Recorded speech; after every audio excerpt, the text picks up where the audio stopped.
You hear these statements a lot. Every day something tragic happens. A child dies. Cancer takes another life. An earthquake kills thousands. It forces people to ask the question, if God is loving and merciful, why is there pain and suffering in the world? Well, that's a good question, and thankfully the Bible sheds a lot of light on this subject. Check this out. In the beginning, God created the heavens and the earth. That's the declaration of the very first verse in the first book of the Bible, Genesis. The next couple of chapters explain in broad terms what God made over the course of the 6 literal days he used to complete his creation. Light, the sky, plants, animals, and humans. That's right. God created everything, and according to Genesis 1:31, he saw everything that he had made, and indeed it was very good.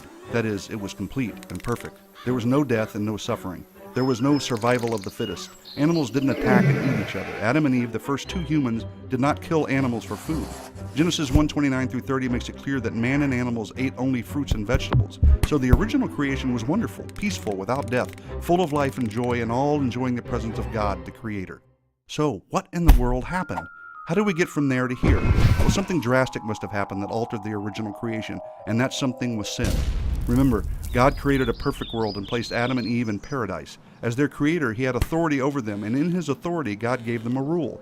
In Genesis 2:17, God said, "But of the tree of knowledge of good and evil you shall not eat, for in the day that you eat of it, you shall surely die." Well, Adam and Eve heard the rule loud and clear, but they willfully disobeyed it. They ate from the tree God told them not to. They chose to live by their rules and separate themselves from God. So the Creator kept his promise that punishment would follow their disobedience. With the rebellious act of one man, sin entered God's creation and death along with it. But the effects of sin didn't stop there, because God had given dominion over all of creation to man. In a very real sense, the sin of man affected all of creation. In Genesis 3, we see the beginning of a cursed creation. Thorns and thistles were now part of the world, as well as pain and suffering and death. The world was no longer perfect. It was sin-cursed.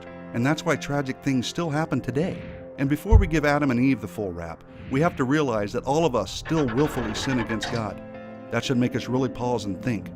But for now, at least on this topic, enough said.